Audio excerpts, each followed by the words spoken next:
Bienvenue à cette conférence dédiée à la e-santé, donc au métier de la e-santé avec nos intervenants. Donc je vais commencer à les présenter. Nous avons donc William Domas qui est PDG et fondateur de la société GeoSentinel. Est-ce que vous pourriez nous commencer par nous présenter un petit peu votre société, vos solutions au public? Bonjour, donc William Domas, société GeoSentinel. On se trouve sur le Technopole de l'Arbois à Aix-en-Provence. On fabrique des solutions pour les personnes dépendantes et fragilisées.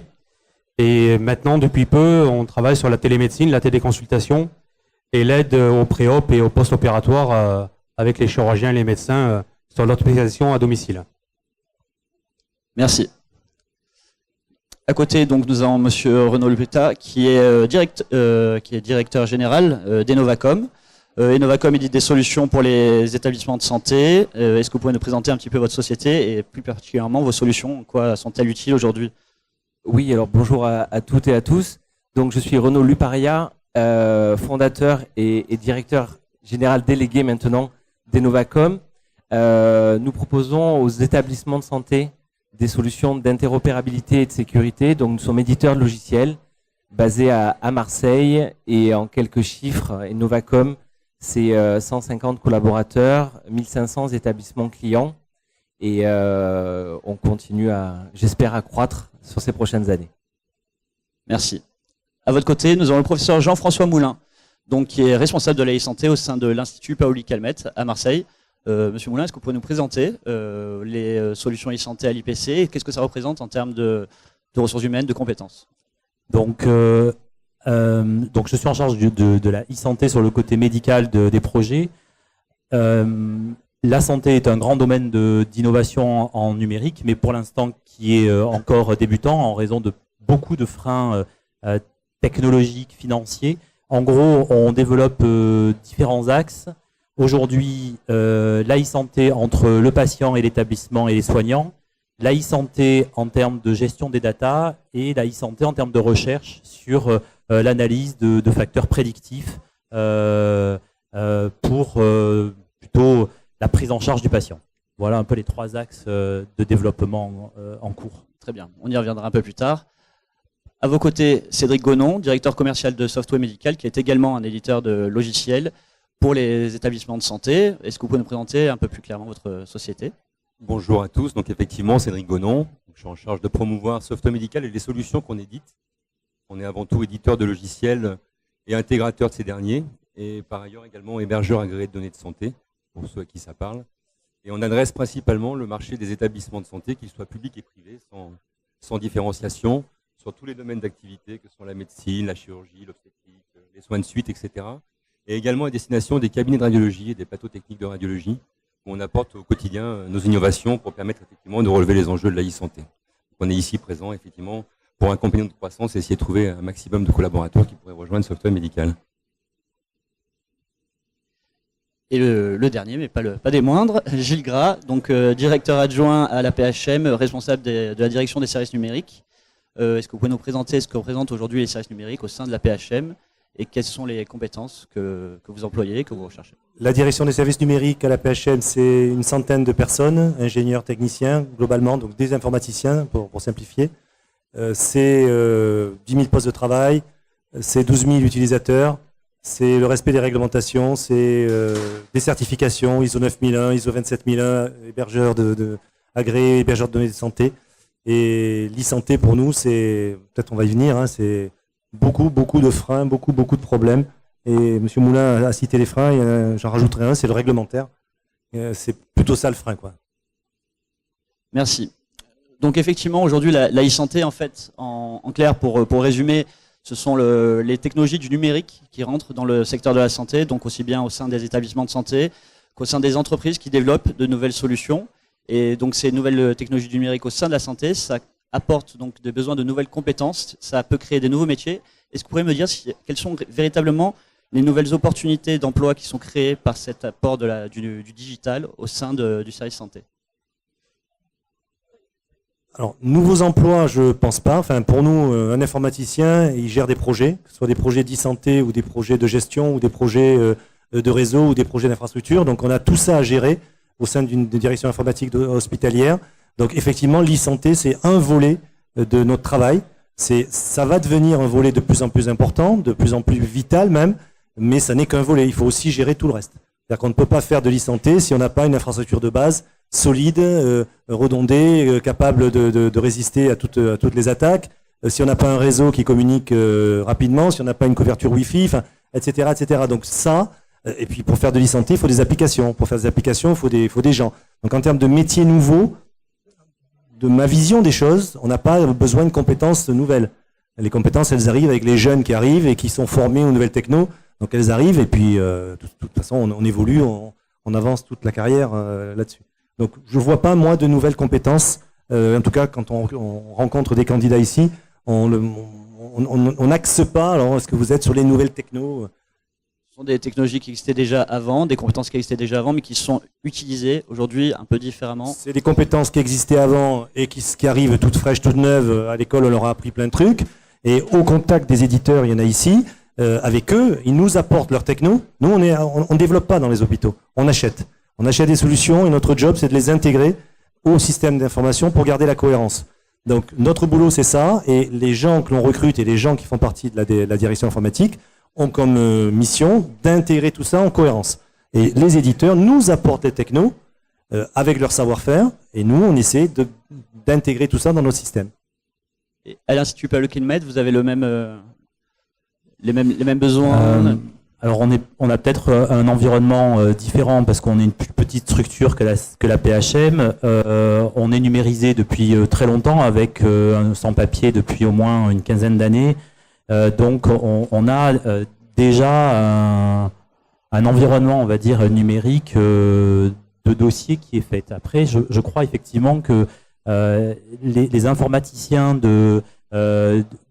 qui sont actuellement en poste dans nos établissements n'ont pas forcément appris et compris ou ne sont pas forcément en capacité de gérer l'ensemble des évolutions qui sont en train de se passer dans nos établissements parce que jusqu'à présent c'était des systèmes informatiques avec de la gestion de réseau, de choses comme ça. Et là maintenant je crois que la e-santé va attraper le champ de la data, le champ de l'intelligence artificielle, le champ de l'algorithmique. Et qui vont ces champs-là demandent des compétences et je pense aussi un lien avec les métiers et une transversalité peut-être décuplée par rapport à ce que sont aujourd'hui les personnels qui travaillent dans les directions de systèmes informatiques. Et je pense que le mot, à mon avis, majeur, c'est multidisciplinarité. Apprendre à travailler avec des gens, des usagers, des utilisateurs des outils, des fabricants de l'outil et fabriquer un algorithme sans médecin. Si on veut faire un algorithme de décision médicale, ça ne sera jamais possible.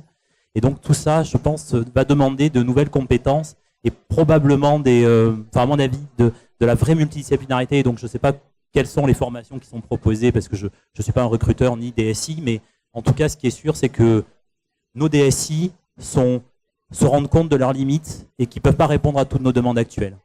On va plus vite que dans nos têtes, on est en avance sur ce qu'ils sont capables de nous proposer. On a forcément besoin de, je pense, beaucoup d'éléments complémentaires. Chez les créateurs de solutions digitales pour le domaine de la santé, vous voyez aujourd'hui arriver donc des nouvelles technologies, vous créez de nouvelles solutions, vous apportez de nouvelles solutions. Quels sont les profils dont vous avez besoin? Est-ce qu'il y a encore une fois de nouvelles compétences nécessaires pour développer ces solutions pour les établissements et pour les clients privés aussi? Oui, ça a été évoqué précédemment. En effet, la e-santé, c'est l'utilisation des nouvelles technos pour échanger, partager la donnée, pour améliorer on va dire la qualité des soins et en tout cas pour donner aussi plus de disponibilité aux professionnels de santé. Donc cette donnée-là, il y en a de plus en plus. Donc forcément, on voit apparaître des notions de big data. Nous, aujourd'hui, voilà, des profils qu'on n'avait pas avant, il y a 10 ans. Aujourd'hui, on cherche des data scientists, chose qui n'existait pas avant. Avec l'arrivée de l'intelligence artificielle, besoin de plus de sémantique, de plus de travail métier que l'on avait moins avant en tant qu'éditeur, où on était un petit peu plus dans le technique. Et après, la nouvelle réglementation, puisque échanger des données, ça veut dire aussi sécurité des données. Donc, c'est des postes qui sont apparus aussi dans les établissements de santé, qui est le RSSI, le responsable de la sécurité des systèmes d'information, qui n'était pas franchement un poste clairement défini avant, même s'il a toujours existé. Des cellules d'identito-vigilance pour sélectionner pour dédoublonner les patients, parce que qui dit échanger des données, ça veut dire qu'on va avoir besoin d'une identité unique. Sans trop rentrer dans le détail, ça crée quand même des nouveaux métiers à l'intérieur de l'établissement, mais bien sûr aussi chez nous. Monsieur Domas, sur les solutions qui ne sont pas forcément des logiciels. Alors nous, on est fabricants de matériel, mais aussi de software. Donc on a rencontré des problèmes de recrutement en termes de système embarqué, parce que là, pour le coup, sur l'IoT, ce sont vraiment des métiers qui sont en train de se créer, et des vrais besoins en termes de techniciens qui sortent en bac plus 5, par exemple, d'Epitech ou de Polytech, par exemple, des gens qui arrivent avec peu d'expérience, mais qui ont déjà un terrain pour développer sur de l'embarqué. Donc il y a des problèmes d'IT aujourd'hui en termes de recrutement, ça tout le monde le sait. En termes de soft, c'est un petit peu plus facile. Pour trouver des développeurs, on en trouve. Ensuite, c'est apporter une vraie solution aux centres hospitaliers, aux EHPAD, parce que ce ne sont pas des techniciens. Donc la problématique aujourd'hui qu'on a dans les produits qu'on développe, c'est pas le patient, c'est pas la solution, c'est vraiment la personne qui va s'en servir au quotidien. C'est l'aide-soignant, c'est l'infirmier, c'est le cadre santé, c'est la direction, qui va dire écoutez, nous on n'est pas des techniciens, il faut que ça marche tout seul. Et d'abord, il faut que nous, on puisse l'approprier avant de pouvoir le proposer à nos résidents ou à nos patients. Donc aujourd'hui, évidemment, il y a des problèmes techno de sécurité, comme l'ont dit mes collègues. On a des partenaires aujourd'hui d'hébergement de données de santé, évidemment, parce que c'est une problématique aujourd'hui et de réglementation. On est venu rajouter une couche avec les RGPD par-dessus ça, il n'y en avait pas assez. Et aujourd'hui, on essaie en interne d'avoir des jeunes qui maîtrisent en fait tous les systèmes de sécurité, que ce soit la connexion entre le device, donc l'appareil et le fournisseur d'accès. Donc pour nous, on a choisi Vodafone avec qui on travaille sur de l'APN privé, parce qu'il y a énormément de problèmes de sécurité dans les hôpitaux via les IoT, par exemple, pas rencontrer la PHM ou les autres établissements, ou quand un hacker veut faire du mal à un hôpital, la première chose qu'il va faire, c'est regarder quel système extérieur est connecté à l'hôpital pour pouvoir lui faire du mal. Souvent, c'est pas l'intérieur le problème, c'est vraiment les appareils qu'on vient apporter et connecter au système déjà existant. Donc je pense qu'il y a des métiers qui se créent, en tout cas pour ma partie, sur la partie IoT et la sécurité des objets connectés. Et là, on a tout ce qu'il faut ici dans le bassin marseillais et que soit pour pouvoir recruter, mais évidemment, il y a d'autres sociétés, pour les citer, il y a Atos, des gros groupes aujourd'hui qui cherchent beaucoup plus que nous et qui ont les moyens de pouvoir recruter. Nous, on est une petite start-up, on est passé de 0 à 10 personnes en un an et on cherche à recruter. Et c'est très compliqué de trouver des profils un peu spécialisés aujourd'hui. Monsieur Gonon, vous-même, vous êtes une société, une PME, mais quand même un peu plus gros que GeoSentinel. Vous avez du mal à recruter des profils, justement, IoT, sécurité? Absolument. En fait, c'est un enjeu majeur auquel on doit faire face, nous, aujourd'hui. Alors nous, c'est 430 collaborateurs, avec une belle croissance au cours des dernières années, 20% de croissance par an, et une quarantaine de postes ouverts tous les ans. Les projets e-santé s'appuient d'abord sur un projet, je dirais, systémique de modernisation de l'existant. C'est-à-dire qu'il est difficile de pouvoir conduire des projets de la sorte, de faire collaborer les applications, de partager l'information, de mettre en œuvre des parcours de soins, si les fondamentaux ne sont pas déjà modernisés. On ne peut pas, je dirais, travailler sur un existant vieillissant. Donc ça, c'est notre vocation primaire. Et on a aujourd'hui près de 800 établissements en France, parmi les 3000, qui ont fait le choix de nos solutions, donc qui se sont modernisés et qui envisagent effectivement le développement de ces projets plutôt d'un bon œil. Mais beaucoup d'établissements sont encore sur des solutions technologiquement en rupture. Et on a besoin, pour pouvoir, nous, chez Software Médical, accompagner ces établissements dans la modernisation, pour pouvoir opérer le virage de la e-santé, de recruter les collaborateurs qui vont pouvoir déployer ces établissements-là. Donc on a besoin effectivement de consultants, plutôt des profils ingénieurs biomédicaux, de chefs de projet, directeurs de projet. Il y a beaucoup de conduites de changement à opérer dans les usages, dans les nouveaux processus qu'il faut mettre en œuvre, en lien avec les évolutions réglementaires qui assaillissent tous les jours nos établissements et les professionnels de santé. Ça, c'est un premier point. Ensuite, pour pouvoir effectivement développer ces nouvelles applications et répondre aux enjeux des professionnels de santé, le docteur Moulin le disait bien, il nous faut des profils de développement dans des technologies modernes. Il manque aujourd'hui près de 500 000 postes en France pour pouvoir répondre aux besoins de toutes les innovations qui sont engagées globalement sur tout le marché de la santé. Nous-mêmes, on est en carence de développeurs, mais si on a plus de 100 développeurs qui travaillent au quotidien à développer des solutions en proximité avec les professionnels de santé, on est en carence de profils de la sorte pour pouvoir conduire ces projets-là. Gilles Gras, à la PHM, aujourd'hui, c'est combien de personnes qui travaillent à la direction des services numériques? Et vous me parliez d'une pyramide des âges. Donc, vous avez des besoins de recrutement. Quels sont un peu vos... La direction informatique et la direction des services numériques. Hein, on est une direction orientée service vers l'utilisateur et numérique parce que justement, les nouveaux usages numériques, ça va au-delà de l'informatique. On est un peu atypique puisqu'on est 167, je crois, aujourd'hui. Mais on a également les archives papier qui sont gérées par nous, puisqu'on a un processus d'externalisation et de numérisation, et également le standard. Donc si j'enlève ces deux services un peu atypiques qui ne devraient pas être à la DSI, on est une grosse centaine d'informaticiens.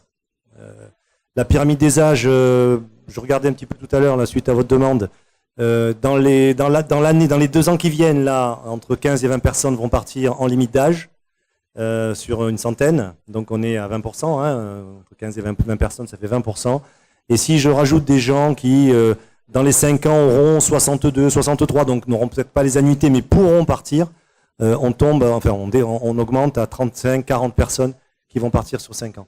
Donc dans 5 ans, on a potentiellement 40 personnes à recruter au niveau d'une direction informatique. Là, rien que cette année, on a 9 personnes qui sont parties. Et sachant que nos processus de recrutement sont très longs, on a tout le temps une période non couverte. Qu'est-ce que c'est de faire de la e-santé aujourd'hui dans des établissements hospitaliers, à la PHM, concrètement, un jeune diplômé qui va rentrer, qui va intégrer votre équipe, quelles vont être ses missions?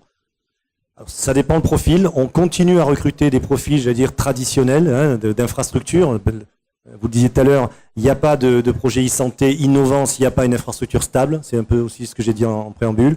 Donc on a besoin de ces profils-là. Et même quand on sera à fond dans l'e-santé, si le bitume de l'autoroute il est plein de bosses, on ne peut pas rouler vite. Donc là, de toute façon, ces métiers-là, même s'ils évoluent, on a des technos de plus en plus innovantes en infrastructure. Donc on met en place des choses incroyables sur le stockage, la sauvegarde, la quantité de serveurs, bon, tous des trucs qui me dépassent un peu, mais on est déjà dans l'innovation là-dedans. Ensuite, de quoi on a besoin pour aller dans l'e-santé, et on y va à 200 à l'heure, c'est des profils, j'allais dire, la première chose, bon, effectivement, il faut des compétences. Compétences chef de projet. On a besoin de chefs de projet. On a besoin, alors je ne vais pas dire de développeurs, mais on a besoin de personnes capables d'intégrer des briques d'un système d'information. On ne développe pas dans les hôpitaux, mais on a besoin de développer des petites briques. Alors, à certains candidats, j'appelais ça des bricounettes, parce que quand j'ai des développeurs en face de moi, on ne les fait pas vivre avec ça, mais des briques d'intégration permettant de faire fonctionner tout ça en cohérence pour un médecin, enfin un utilisateur, il n'y a pas que les médecins. Donc ces profils qu'on recrute, c'est essentiellement des gens motivés, on a besoin de gens motivés et qui ont une base de compétences, et avec, ce que je disais tout à l'heure, avec l'apport de nos fournisseurs, de nos prestataires, c'est là qu'on va construire notre e-santé. Nous, on ne va pas dire, allez, on va faire de l'e-santé tout seul, on le fait sur la base de solutions qui existent. Et nous, à la PHM, on aime bien des solutions éprouvées, parce que dès qu'on démarre quelque chose chez nous, ça s'écroule. Vu les volumes qu'on a, c'est incroyable. On a, Innovacom est ici, on a 2 millions de messages par jour qui s'échangent entre les applications. On a 1 500 000 consultations par an. Donc déjà, c'est des volumes monumentaux. Chaque fois qu'on démarre une application et qu'on ouvre le robinet, elle s'écroule. Je ne pense pas qu'il y ait eu un seul candidat comme ça ou fournisseur qui ait réussi le passage. Donc on a des volumes démesurés à chaque fois. Donc on a besoin de quelqu'un motivé. Il faut derrière résoudre tous les problèmes que l'on a. Il faut remettre 100 fois, 1000 fois le métier, l'ouvrage sur le métier et continuer. Donc des gens compétents, des gens motivés, des gens qui ont déjà pris le virage. Nous, ce dont on souffre aujourd'hui, c'est des gens qui ont une carrière. On est une population vieillissante. Il y a des jeunes, heureusement, mais globalement, on est quand même assez vieillissant. Et on a des gens qui ont eu une carrière. Il y a eu plusieurs ruptures technologiques. Ils les ont faites, il n'y a pas de souci. Ils ont fait de la rupture. Mais des jeunes qui sont tombés dans l'innovation, qui sont tombés dans les nouvelles technos, ça va nous faire du bien. On ne remplace pas les vieux. Les vieux, on a besoin d'eux. Ils ont l'expérience. Ils ont ce savoir-faire. Mais ces jeunes-là, ils vont nous, si on arrive à les recruter, parce qu'on n'a pas vu grand monde ce matin, ils vont nous mettre un coup de booster et ils vont nous apporter des choses sur l'e-santé. Ok. Professeur Moulin. Les jeunes garçons et filles. Oui, bien sûr. Professeur Moulin, actuellement à l'Institut Paul Calmette, quelles sont les technologies que vous testez pour améliorer l'accompagnement des patients au sein de l'établissement et voire même un peu hors les murs? Je crois qu'il y a des projets là-dessus. Donc, nous, notre projet d'établissement des 5 années qui viennent est un projet qui est essentiellement axé sur autour du patient. Et en fait, on est en train de faire un peu une révolution organisationnelle des systèmes d'hospitalisation et de prise en charge. Et l'arrivée du numérique induit ce changement. C'est un catalyseur énorme parce qu'on se rend compte qu'on va pouvoir, avec des systèmes relativement simples d'application fournis aux patients, pouvoir faire du suivi, pouvoir faire de l'anticipation, de la communication en direct entre le patient et les établissements et essayer de résoudre un problème qu'on n'a jamais réussi à régler depuis 40 ans, où on parle du réseau ville-hôpital, où on parle voilà, les hôpitaux sont cloisonnés, la ville est cloisonnée, personne se parle, tout le monde se déteste, et je crois que en remettant le patient au centre de la prise en charge, je ne sais pas ce qu'a dit le président ce matin sur la révolution du système de santé, mais c'est en remettant le patient vecteur de sa propre information. C'est-à-dire que c'est l'information du patient en premier. Si le patient est informé, il saura s'autonomiser dans le système de santé. L'information arrivera à lui par les outils numériques. Ces outils numériques permettront aussi de renvoyer des informations sur de la domotique. Je pense que vous avez ce genre de dispositif sur des outils connectés, d'analyse, alors que ce soit des analyses de poids, de tension, de mobilité, de chute, des électrocardiogrammes, des capteurs de ceci, de cela, vont pouvoir envoyer des informations qui vont renseigner, peut-être pas en direct, mais en tout cas assez rapidement, sur l'état de santé du patient au domicile. Et tout ça va nous obliger, nos systèmes de santé, professionnels de la santé, à modifier complètement notre approche. Parce que ça va venir du malade qui va nous dire « Mais moi, j'ai des informations à vous donner, vous m'avez donné les moyens de vous les transmettre, maintenant vous devez vous occuper de moi. » Je pousse un peu la démarche, mais je pense que c'est exactement ça. Jusqu'à présent, les patients et les usagers du système de santé étaient dans un circuit automatique et ils n'avaient pas le choix que de passer des étapes qu'on leur imposait de passer. Et je crois que l'arrivée du numérique va bouleverser radicalement ça. Donc en termes de révolution numérique pour les usagers, c'est aussi une révolution pour les systèmes de santé. Et tel qu'on fonctionne aujourd'hui, on n'arrivera pas à absorber cette innovation-là. Et en même temps, on n'a pas le choix. Parce qu'elle est là, les gens sont connectés, les applications arrivent. Il faut que ce soit des applications d'usage, c'est-à-dire que celui qui va développer une application, il faut qu'elle soit utile à ceux qui vont l'utiliser. Tout le monde a des belles idées. Il y a, je crois, 80 000 applications de santé sur les stores. 90% sont téléchargées, je crois, 3 fois et sont utilisées une fois. Enfin bon. Donc en gros, on voit très bien que ça sert à rien de faire des applications si on part pas de qui veut quoi et on va la faire ensemble. Donc ça, c'est les applications. C'est notre premier axe de développement où on a un système d'application où le patient peut suivre ses rendez-vous, peut consulter son dossier médical en direct. À partir du moment où un compte rendu est validé, le patient a accès à la totalité de son dossier médical. Et on peut également lui envoyer des informations, lui demander de remplir des questionnaires, par exemple pré-anesthésie, un questionnaire de suivi post-opératoire. On récupère les informations qu'il aura transmises par ce questionnaire, par un système d'alerte, et on réagit à la demande. Ça, c'est la première opération, on va dire, e-santé, on va dire version usagée, et interaction patient-hôpital. Et ensuite, il y a tout un pan de la e-santé qui est, à mon avis, fondamental, qui est la gestion des données, l'annotation des données, l'étiquetage des données qu'on va collecter et qu'est-ce qu'on va en faire. Et clairement, ce que vont pouvoir en faire les gens qui vont savoir faire de l'intelligence artificielle sur les données est énorme. Et je pense que ce que nous, on ne veut pas, soignants, c'est que ces données-là appartiennent à Google qui décidera de comment on diagnostique et de comment on traite et de faire ça tout seul, parce que je pense que tout le monde a à y perdre, et le système de santé et les patients. Donc ça, c'est notre deuxième. Et pour l'instant, on est dans des projets de développement, d'analyse de dossiers, de triage de données, et on développe des petits projets d'intelligence artificielle sur l'anticipation des complications post-opératoires, en essayant de déterminer les critères d'alerte qui nous permettraient d'anticiper l'arrivée des patients aux urgences, et plutôt que d'arriver dans des états catastrophiques, de se dire bah, ah là, il y a une alerte, on va prendre en charge le patient. Donc plus dans des systèmes de prévention, enfin, un peu la médecine 4P, préventive, participative, prédictive et il m'en manque une. Personnalisé. Personnalisée. Voilà. Et, Monsieur Luparia, comment on fait pour anticiper donc les changements des établissements et leur offrir ces solutions aujourd'hui? Quelles sont les solutions de demain que vous préparez au sein de vos entreprises? Sans dévoiler de secret, hein, mais... Non, notre stratégie est toujours la même, je dirais. Novacom, c'est partager, échanger des données. Donc ça, on en a longuement parlé tout à l'heure. Tout ce qui est interopérabilité, faire fonctionner les applications entre elles, puisqu'il y a beaucoup d'applications à l'intérieur d'un établissement de santé. C'est échanger, partager ces données en toute confiance. Donc, c'est le volet sécurité dont je parlais tout à l'heure. Donc, il faut aussi qu'on soit très en avance sur tous ces aspects de cryptage. On parlait de hackers tout à l'heure. Voilà, il faut sur ce domaine de la sécurité, on a vraiment besoin d'experts et d'avancer sur ce sujet-là. Et le dernier pan dont a parlé tout à l'heure le docteur Moulin, c'est prévoir.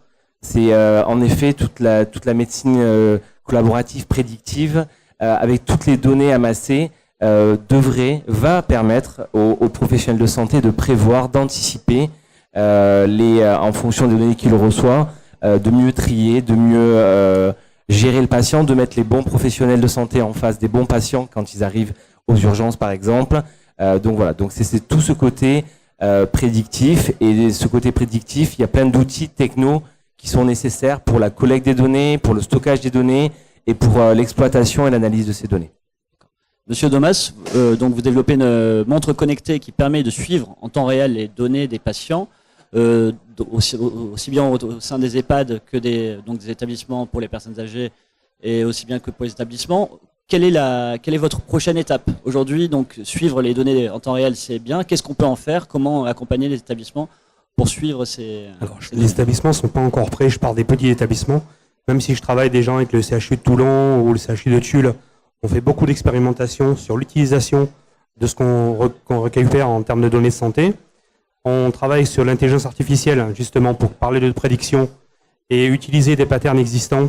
Par exemple, on sait que la grippe, il y a une incubation de la grippe avec une température donnée, l'oxygénation du sang, le rythme cardiaque, la tension. On est capable de dire quand la grippe est en train de s'incuber.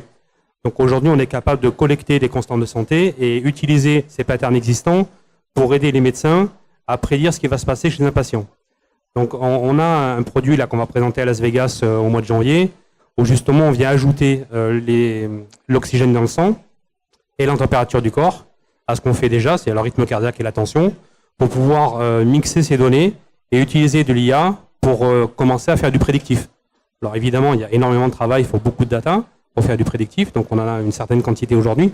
Je pense avec les gens qui sont ici, on peut travailler ensemble sur du big data et utiliser nos produits fabriqués en interne avec nos solutions sur la prédiction pour pouvoir aider les établissements à vraiment se projeter et dire on n'est pas juste en train de collecter la température du corps. Aucun intérêt aujourd'hui, on sait déjà le faire. Il y a plein de produits chinois qui le font et qui collectent des constantes sur votre téléphone. Nous, la grosse différence, c'est qu'on a une carte SIM embarquée. Donc on pousse vraiment les données directement vers le serveur et le médecin y a accès en temps réel. Ça suffit toujours pas. Si on ne fait pas vraiment de l'étude de ce qu'on collecte et qu'on n'aide pas les cadres de santé ou le personnel de santé à l'utiliser pour pouvoir prédire ce qui va se passer avec un patient, que ce soit aux urgences ou à domicile sur du HAD, ce qu'on fait, ça sert à rien. Donc je pense que vraiment il faut s'orienter tous ensemble sur l'IA et sur de la prédiction en utilisant ce qu'on collecte tous ensemble pour améliorer les conditions de vie des personnes hospitalisées mais aussi en HAD. D'accord. Donc là, on parle de technologies qui sont en train d'arriver, qui certaines sont déjà en exploitation au sein des établissements, au sein des entreprises. Demain, il y en a de nouvelles, donc on a besoin des jeunes diplômés pour avancer, pour inventer ces solutions de demain. Aujourd'hui, quel serait votre conseil à un jeune qui est en formation pour pouvoir postuler dans la e-santé? Quelles sont les compétences qu'il devrait acquérir? Quel parcours il pourrait choisir pour intégrer l'une ou l'autre de vos entreprises ou de vos établissements? Bon, je vais finir un petit peu, après je vais donner le micro à mes collègues. Nous, ce qu'on cherche, c'est de la motivation, des gens qui ont vraiment envie de s'investir personnellement dans l'entreprise, parce que souvent, c'est ce qui manque. Les gens, ils viennent, ils sortent en stage ou ils viennent en alternance, ils se disent bon, j'ai un stage à faire de 6 mois et je m'en vais. Moi, quand j'ai quelqu'un qui rentre chez moi, je lui dis ton objectif, c'est quoi? Est-ce que tu veux faire un stage de fin d'études? Est-ce que tu fais une alternance et tu t'en vas? Ou ton intention, c'est vraiment de rester, d'être embauché dans l'entreprise? C'est deux profils totalement différents. Alors, j'en ai qui restent. J'ai 2 cas là qui sont très très forts, qui restent avec moi, où j'ai beaucoup de chance, mais la plupart des gens restent pas. D'abord parce qu'ils sont jeunes et ils se sont dit on a besoin un petit peu de passer d'entreprise en entreprise pour s'expérimenter, mais quand on les sort de l'école, c'est le bon moment. C'est vraiment là où il faut les former sur notre entreprise, sur notre savoir-faire, pour qu'ils soient vraiment investis corps et âme et qu'ils prennent du plaisir à faire ce qu'ils font. Et je pense que plutôt que de faire sauter les jeunes de boîte en boîte, il faut un petit peu les responsabiliser quand ils sortent de l'école, leur expliquer que le travail, ça va pas être facile, que le milieu du travail, c'est un petit peu compliqué, que même s'ils sont qualifiés, ça suffit pas. Il faut de la personnalité, il faut du charisme, il faut de l'investissement personnel. Et je pense que si on arrive à inculquer aux jeunes ces fibres-là, on peut commencer à se projeter sur plusieurs années avec des étudiants et des employés qui vont rester dans l'entreprise. Ah oui, donc nous aussi, bien évidemment, nous on leur laisse même pas le choix. Hein. Le stage de 3e année, c'est avec une embauche derrière automatique, parce que on a besoin, et les alternants, on fait tout pour les garder également. Moi, si j'ai juste un seul conseil à donner, je pense déjà il faut aimer ce secteur de la santé, c'est-à-dire qu'on participe quand même à l'amélioration quelque part du système de santé, l'amélioration des soins dans le système de santé français et à l'international. Donc cette motivation, bien évidemment, elle doit être présente. Mais le plus important, je pense, un seul message à faire passer, c'est d'avoir une double compétence. Une double compétence, c'est-à-dire connaître ce secteur de la santé, donc soit à travers des connaissances, sans parler de connaissances médicales, mais voilà, avoir travaillé dans un établissement de santé, déjà c'est un point énorme. Et après des compétences, alors en ce qui nous concerne, éditeurs techniques, mais voilà, c'est cette double compétence, que ce soit aussi les profils commerciaux. Les profils commerciaux, s'ils ont une compétence technique et une compétence commerciale, voilà, je pense que la double compétence est un peu le maître mot. D'après nos expériences passées, c'est le maître mot pour évoluer dans ce secteur de la santé comme on le fait.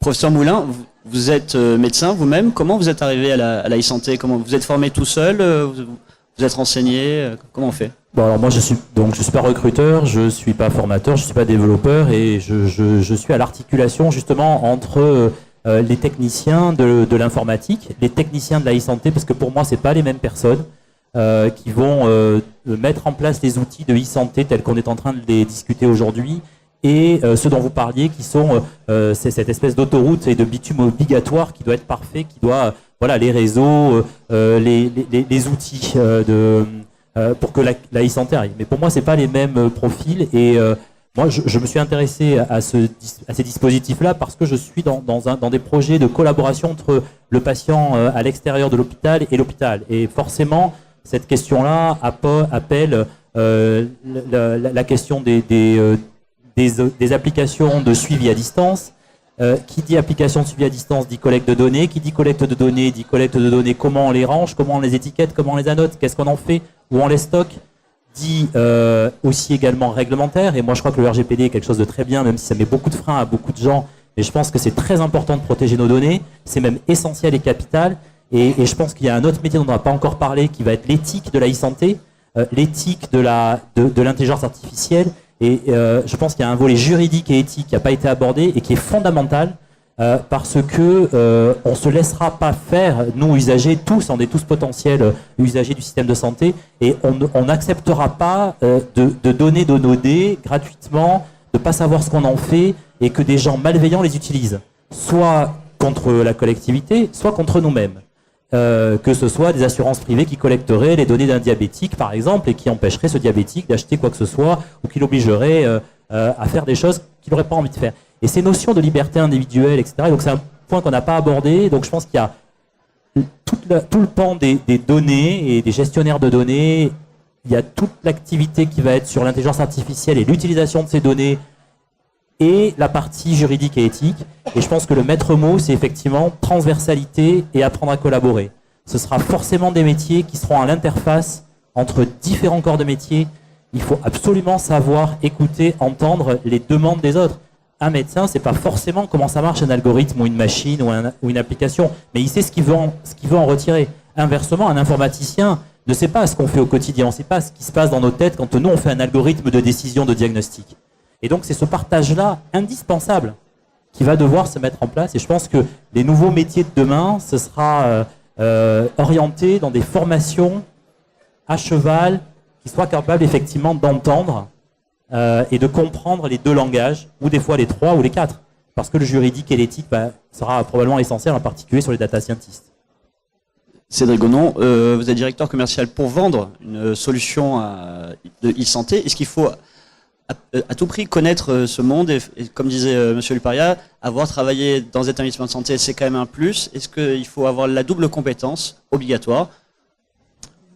Alors bien sûr que c'est un plus d'avoir la double compétence commerciale, de connaître le marché, les besoins, les enjeux de demain, en tout cas de pouvoir se les approprier. Mais en premier lieu, chez Software Médical, nous on vit une belle aventure depuis un peu plus de 10 ans. Et je crois que l'ensemble des collaborateurs ont le sentiment d'apporter leur pierre à l'édifice dans ce grand projet de réforme du système de santé. Et ça, c'est un élément majeur et on a un credo chez nous, quels que soient d'ailleurs nos métiers au sein de l'entreprise, qu'on soit commerciaux, qu'on soit consultants, qu'on soit développeurs, peu importe. C'est déjà l'esprit d'équipe, c'est-à-dire qu'il nous faut des collaborateurs qui soient vraiment dans un esprit d'équipe, qui veulent travailler en proximité des professionnels de santé pour améliorer leur quotidien et faire en sorte que le virage de la e-santé s'opère correctement. Il nous faut des gens assez audacieux aussi. On demande beaucoup d'audace à nos collaborateurs. Alors c'est vrai qu'on a une moyenne d'âge plutôt proche des 30 ans. On est une société assez jeune, même si on est plus de 400 collaborateurs. Mais on leur demande de faire preuve d'audace. Et puis on leur demande de faire preuve de beaucoup d'honnêteté aussi. D'être honnête quant à leur niveau de compétence. Être assez clair sur là où ils en sont, là où on a besoin qu'ils aillent pour les accompagner dans leur progression dans l'entreprise, si toutefois ils partagent l'état d'esprit qui consiste à apporter sa pierre à l'édifice. Ça, c'est les prérequis de base chez nous pour pouvoir s'épanouir dans l'entreprise. Donc tous les profils sont concernés par ce créneau-là. Pour les profils commerciaux, il est évident chez nous que, alors on recrute actuellement, on a 3 postes de commerciaux qui sont ouverts, 2 profils de postes commerciaux plutôt juniors qui vont travailler plutôt le parc client qui est déjà acquis à notre cause et qui souhaite qu'on puisse continuer à investir pour développer de nouvelles choses qui vont répondre à leurs besoins. Et puis des profils commerciaux plutôt orientés chasseurs qui eux ont effectivement besoin d'une bonne connaissance du marché, des techniques qu'il faut implémenter pour pouvoir évangéliser globalement ce marché-là et valoriser au bon niveau nos solutions. Donc là, effectivement, on souhaiterait plutôt avoir des profils plutôt expérimentés pour ces profils de collaborateurs. Gilles Gras, aux hôpitaux de Marseille, quels sont les prérequis pour entrer au sein du service? Quel serait le conseil que vous donneriez à un jeune diplômé qui souhaiterait intégrer votre service? Nous, la direction des services numériques, on est situé au boulevard Baye, dans l'hôpital psychiatrique. Donc je suis un peu schizophrène, ça fait 11 ans que j'y suis, donc je pense... Donc nous, on a besoin des profils qui font l'autoroute, comme je disais tout à l'heure. D'accord ? Ces profils-là, on les connaît. Pour autant, ça va rejoindre la deuxième catégorie de jeunes, ou de moins jeunes d'ailleurs. Hein. On n'est pas dans l'e-santé parce qu'on est jeune. Hein. On est dans l'e-santé parce qu'on a envie d'y être, parce qu'on est motivé et qu'on a un peu de compétences. Pour les jeunes qui sortent d'école ou qui sont sortis très récemment d'école, moi je dirais, allez, on est sorti d'école, on oublie tout et on recommence une vie. Et c'est là qu'on va apprendre. D'accord ? Les nouveaux informaticiens apprennent toute leur vie. C'est fini. On a connu les informaticiens, ça fait 30 ans que je suis dans la santé, enfin dans l'informatique de santé. Il y a 30 ans, c'est les informaticiens qui expliquaient aux utilisateurs comment on fonctionnait et qu'est-ce qui était bon pour eux. Je pense, bon, il n'y a pas 30 ans que vous travaillez, mais moi oui. C'est fini ça. Donc il faut de l'humilité. Les jeunes qui viennent chez nous, il leur faut de la motivation et de l'humilité. On ne fait plus de l'informatique en ne sortant pas de son bureau. D'accord ? L'informatique, on l'a fait avec des utilisateurs. C'est difficile, hein ? Très difficile d'aller se confronter à des utilisateurs. On ne comprend pas ce qu'ils disent. Ils ne comprennent pas ce qu'on dit. Ils ont des délais qui sont incompatibles avec le bon sens. Mais pour autant, c'est leur besoin. D'accord ? Ils ont ce besoin. On ne sait pas y répondre. Donc il faut qu'on arrive à progresser ensemble, à travailler ensemble. Et je pense qu'on y arrive. Hein. On fait plein d'expériences à la paix. On est sur des projets innovants. Monsieur aussi, nous aussi en ce moment, sur des projets innovants. Demain, si on arrive à sortir ça, on aura franchi des caps d'innovation incroyables. Mais on le fait, je ne vais pas dire tranquillement parce qu'on est sous pression, mais on le fait à un rythme compatible avec des exigences de tout le monde et surtout de la réglementation. Ce qu'on nous met sur la tête en termes de réglementation, tout à l'heure je ne sais plus qui disait, c'est vous qui disiez, oui mais si les assurances s'emparent des données, ça fait 30 ans que j'entends ça moi. J'ai jamais entendu parler d'un procès, ou alors j'ai raté les informations, où on a volé des dossiers médicaux pour les vendre à les assurances. Donc oui, il faut des contrôles, c'est évident, le RGPD il le faut, tout ça il le faut, mais ça nous met des freins. Alors que, je sais pas, vous allez dans n'importe quel service, une pharmacie, un médecin de ville ou dans un hôpital ou une clinique, vous restez un quart d'heure à écouter et vous entendez de l'information confidentielle. Vous voyez des dossiers. Donc, il ne faut pas mettre des freins comme on nous met sous prétexte que c'est numérique. Mais il faut aussi que la réglementation arrive à respecter notre timing à nous et nos capacités. Bon, c'est un vœu pieux parce que ça arrive d'en haut, hein, mais ça, c'était un vrai problème. Donc, les jeunes, vous êtes les bienvenus pour faire de l'infrastructure sur des sujets innovants. Les jeunes et les moins jeunes, hein, j'ai dit hommes et femmes. Hein. Vous m'avez posé la question, on n'a pas tout à fait la parité, on a 60-40, 60% d'hommes et 40% de femmes. Donc je pense qu'il y a peu d'entreprises qui ont ça. À la direction informatique, je parle, hein, donc on a 40% de femmes qui sont chez nous, hein, donc c'est quand même pas mal. Donc venez, on a besoin de gens motivés dans les deux cas, qui sont capables de sortir de leur bureau pour aller soit voir des fournisseurs de solutions, parce qu'on a aussi trop de gens qui restent dans leur bureau et qui disent « c'est pas moi, c'est le fournisseur ». Donc il faut un dialogue avec le fournisseur. Et il faut aussi un dialogue avec les utilisateurs et l'ensemble des intervenants. Utilisateurs internes à l'hôpital, mais de plus en plus externes. On n'a pas parlé des GHT, alors que la l'e-santé, c'est un des pans de l'e-santé va être la communication des données au sein de structures. Donc les villes hôpitales, mais le GHT 13, donc c'est le regroupement des 13 hôpitaux publics du département des Bouches-du-Rhône. Donc ça, pour les jeunes justement qui arrivent, c'est une chance. Hein. Dans les 10 ans qui viennent, il y a un système d'information à construire, de la communication d'informations, des patients qui naviguent d'un hôpital à l'autre. Sous 10 ans, il faut avoir fini la convergence.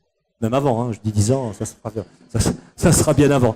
Voilà. Donc c'est les jeunes qui arrivent, je pense, s'ils sont motivés, ils vont s'éclater. Hein. Merci. Vous avez abordé le sujet de la parité, qui est un sujet qui tient à cœur au Forum Made in Job. J'aimerais avoir votre avis donc au sein de votre entreprise aujourd'hui. Quelle est la part des femmes, quelle est la part des hommes? Est-ce que les métiers de l'informatique et maintenant du numérique se sont féminisés? Est-ce que vous arrivez à attirer suffisamment de femmes, à les convaincre de venir? Alors c'est une démarche constante dans laquelle on est engagé. C'est vrai qu'aujourd'hui on a un peu moins de 40%, je crois 37% de nos effectifs qui sont des profils féminins et par opposition le reste des hommes. Dans les métiers de l'informatique, c'est vrai qu'il y a eu un virage depuis quelques années. Mais même, on est là d'ailleurs notamment pour essayer de capter des candidats qui sortent de l'école. Les promotions en tant que telles ne respectent pas la parité, donc difficile à nous de nous l'imposer. Il n'empêche qu'aujourd'hui on a quand même réussi à atteindre ce niveau-là et je crois qu'au niveau du comité de direction chez nous, on est déjà en parité, moitié-moitié hommes-femmes. Et dans mon propre service, une trentaine de collaborateurs, on est, je crois même, on a inversé la tendance. Il y a un petit peu plus de gens féminines que d'hommes. Bon, il n'empêche qu'effectivement dans les métiers de l'informatique, on hérite quand même de tous les cursus universitaires et autres qui nous délivrent des candidats qui ne sont pas dans une granularité de parité. Monsieur Luparia, vous partagez ce diagnostic? Oui. Au niveau de la formation, peut-être? Tout à fait. Aujourd'hui, comme l'a dit Cédric, je suis moi-même issu d'une école d'informatique, d'ingénieur en informatique, donc je crois que sur 105, on est une promo de 105, il y avait 5 filles. Donc comprenez que déjà c'était compliqué à l'école, mais c'est là encore plus, dans notre société. Donc nous aussi, donc depuis la création d'Innovacom en 2002, on a toujours tenu à cette parité. Dans le CODIR aussi, dans notre CODIR, on a la parité et je pense qu'on est bien au-dessus des seuils. Je pense en effet qu'on est de l'ordre de 60-40. Voilà, on a nos élections CE qui approchent, donc je pense que le chiffre exact, ça doit être 2 tiers, 1 tiers, pour être tout à fait honnête. Et c'est très bien pour une entreprise d'avoir beaucoup de femmes qui sont plus organisées, qui sont plus rigoureuses. Donc voilà, c'est très bien dans tous les services qui est cette parité-là. Monsieur Domas, au sein de votre start-up, vous essayez de... Nous sommes 10 aujourd'hui, nous sommes 10 et sur 10, j'ai 3 personnes féminines. Une en embarqué, donc pour le coup, ça a obligé les hommes de l'équipe de se mettre un petit peu à l'écart, parce que du coup, un petit peu le machisme général chez les développeurs. Si oui, encore une fille, et finalement, pleine de surprises, parce qu'elle est vraiment qualifiée, elle sort de l'école des mines de Gardanne, et on sait à quel point on a de très bons profils sortant de là-bas. Et je suis vraiment resté très, très surpris de la qualité de rédaction, des comptes rendus, de son développement, que ce soit en électronique ou en développement soft. Et du coup, ça pousse en fait toute l'équipe masculine vers le haut, parce qu'ils se rendent compte qu'ils sont un peu à la bourre et ils sont charrettes par rapport aux qualifications de cette jeune fille. Sur la partie administrative, évidemment, j'ai une assistante de direction parce qu'on a besoin de rigueur. Et on a beau dire, elles sont quand même plus rigoureuses que nous. Et même si on se donne du mal. Et sur la partie secrétariat, j'ai aussi une fille, parce que j'ai besoin qu'au niveau administratif, il y ait une cohérence entre les deux personnes. Et je vois mal un homme venir prendre sa place. Donc je pense qu'aujourd'hui, il n'y a pas de sexe dans mon corps de métier. Les filles prouvent et me le prouvent tous les jours qu'elles ont leur place et qu'il y a autant de compétences chez les filles que chez les hommes. Et elles sont en train un petit peu de prouver que l'époque où on parlait que des hommes, il y avait des compétences, c'est révolu. Et aujourd'hui, elles sont en train de prendre une place majeure dans les entreprises de nouvelles technologies. Professeur Moulin, peut-être sur le sujet de la parité au sein de l'Institut Paul Calmette. Sur le système, dans le département d'informatique médicale, je pense qu'elles sont 2 tiers, 1 tiers, mais c'est surtout les chefs de projet qui sont des filles et pas trop dans la technique.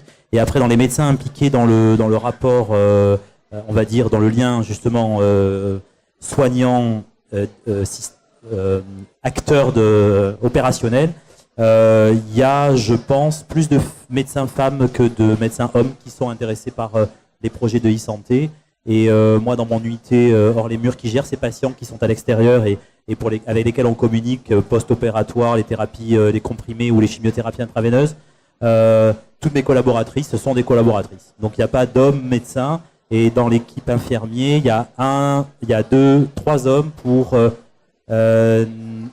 filles. Voilà. Merci. On va peut-être maintenant passer le micro à la salle s'il y a des questions. Quelqu'un, une question? Non? Pas de jeunes qui auraient besoin de savoir un peu comment on fait de la e-santé? Ah, oui, une question.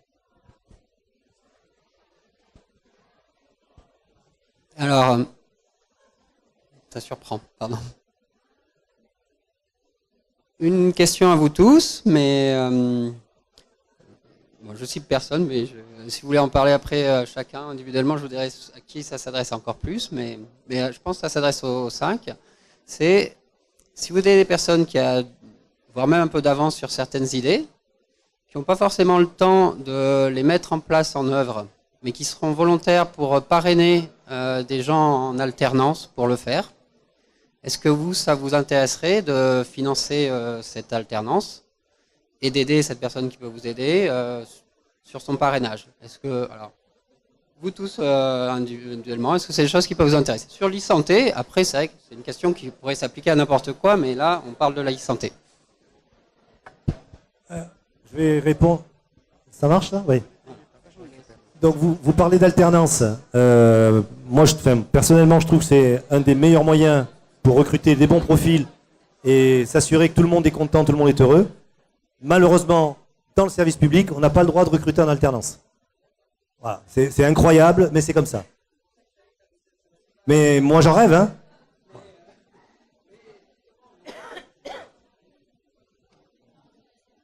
Alors, je prendrai la parole en lieu et place de ma directrice des ressources humaines, mais face aux jeunes générations aujourd'hui, on développe effectivement de nouvelles stratégies de recrutement, il est clair, notamment pour faire face aux enjeux de candidats dont on a besoin.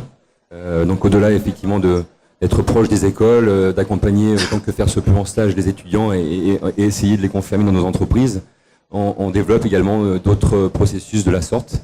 On a recours à l'alternance chez Software Médical assez régulièrement, alors pas dans tous les services, parce qu'on est sur des projets souvent très engageants financièrement pour l'entreprise, sur le long cours, pas sur le court terme, mais il y a quand même un certain nombre de métiers qui font appel à l'alternance chez nous, et je vous invite à venir sur notre stand pour en discuter avec qui de droit, qui vous tiendra informé.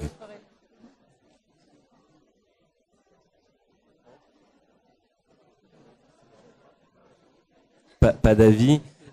Donc c'est exactement comme Cédric l'a indiqué.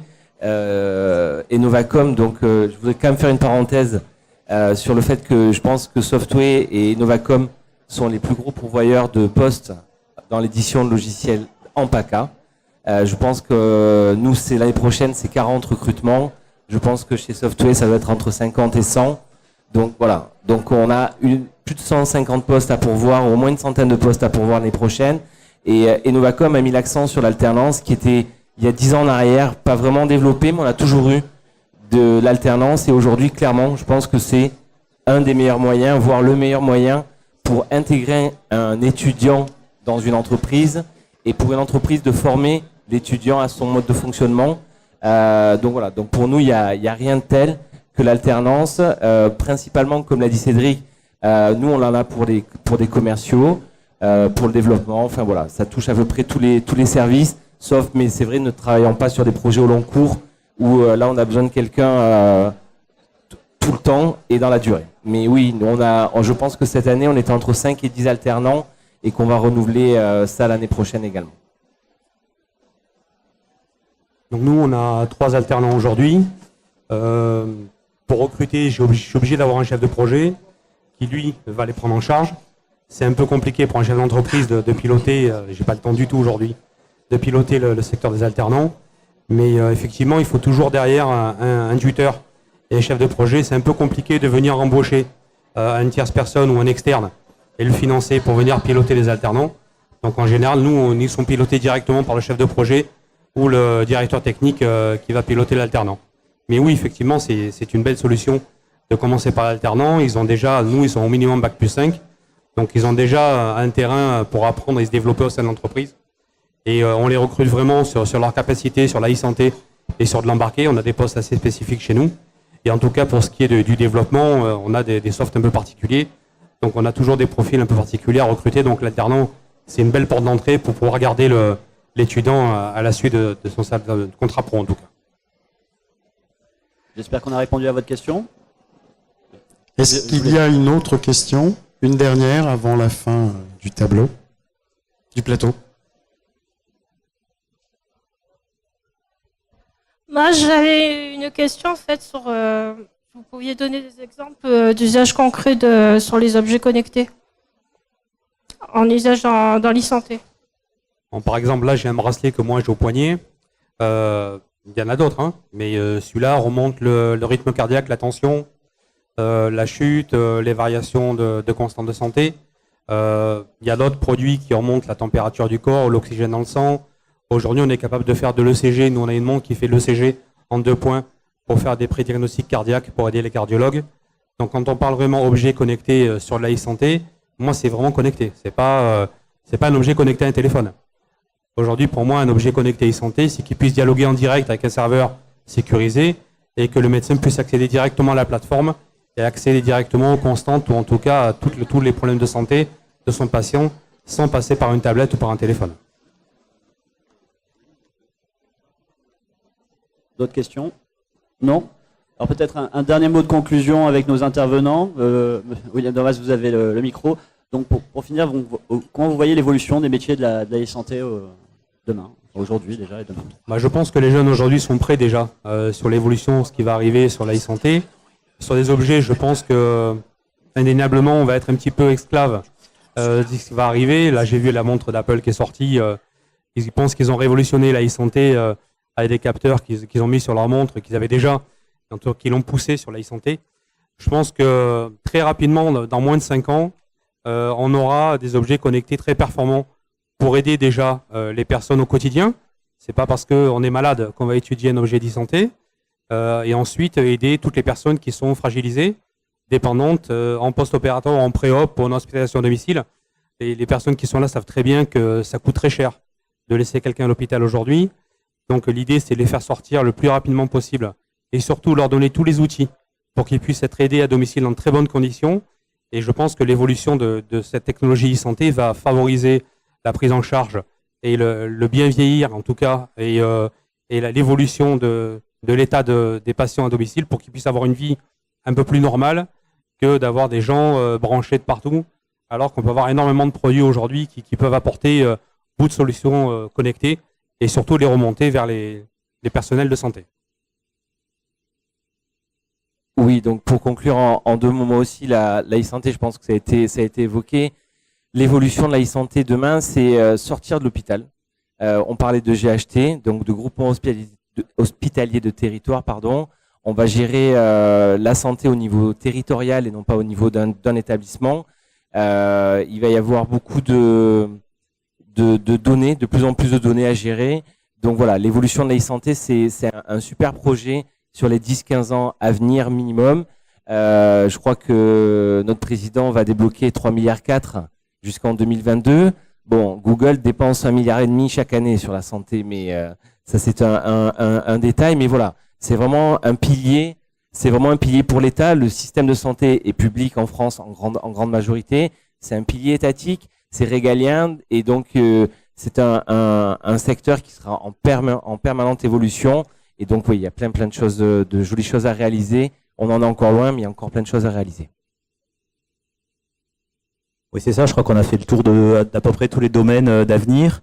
Clairement, cette espèce d'identité numérique qui est en train de se créer, qui était jusqu'à présent une identité numérique sociale à travers les réseaux sociaux et toutes les traces qu'on laissait partout, va s'agréger avec les données de santé qui vont finir par créer une véritable image numérique de nous-mêmes, quelque part accessible, qui sera le tournant de toutes les révolutions attendues avec cette médecine 4P, préventive, prédictive, personnalisée. Je crois que ces mots-là, ils sont hyper importants, que cet outil, ces outils numériques seront les moyens de transformer ces mots-là en réalité. Je pense qu'il y a des gros bouleversements organisationnels qui vont devoir se mettre en place et que ça va pas se faire tout seul et ça va pas se faire simplement. Ça va être un peu dans la douleur, je pense. Mais on n'aura pas le choix d'adapter ces systèmes-là. Et oui, voilà, pour moi, je crois qu'on a vraiment brossé, à mon avis, tous les 40 prochaines années de l'évolution avec l'intelligence artificielle qui, de toute façon, fera du diagnostic et fera de la prise en charge. Il faut qu'on arrête de croire que les médecins feront encore du diagnostic. Je pense que 80% des diagnostics simples seront faits par des machines.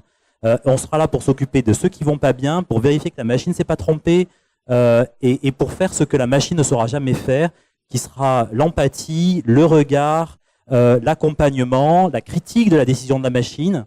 Mais le problème, c'est que pour l'instant, elle fait mieux que nous. Et donc, je pense que il va falloir aussi qu'on s'habitue à ça. Et clairement, si une machine fait un meilleur diagnostic de mélanome que 4 ou 5 dermatologues, que vous n'arrivez pas à avoir dans les 3 mois qui viennent, parce qu'avoir un rendez-vous avec un dermatologue, c'est pas possible. Si vous avez une application, que vous êtes un phototype clair, que vous habitez dans le sud, que vous êtes exposé au soleil et qu'une machine vous fait un diagnostic à 90% de chance d'être vrai, il n'y a pas de raison que vous alliez voir un dermatologue pour ça. Même si on est contre l'idée de confier sa santé à une machine, on le confiera parce qu'elle sera meilleure que nous. Donc ça, je pense que c'est une certitude. Après, comment on accompagne ça, où on garde l'humain, c'est des grandes questions éthiques et philosophiques qui vont se présenter à nous assez vite, parce que tout le monde là avance vite pour les outils, mais après voilà, il faudra les intégrer dans les pratiques, dans les usages, et ça va être ça qui va être le grand virage. Merci. Monsieur Gonon. Bon, nous, c'est notre fer de lance. Nos business models même sont construits sur le développement globalement de la e-santé. Donc on a l'intime conviction chez nous que c'est le sens de l'histoire, qu'il faut que ça se fasse effectivement en concertation avec les évolutions réglementaires. D'ailleurs, elles sont là aussi pour ça. Hein.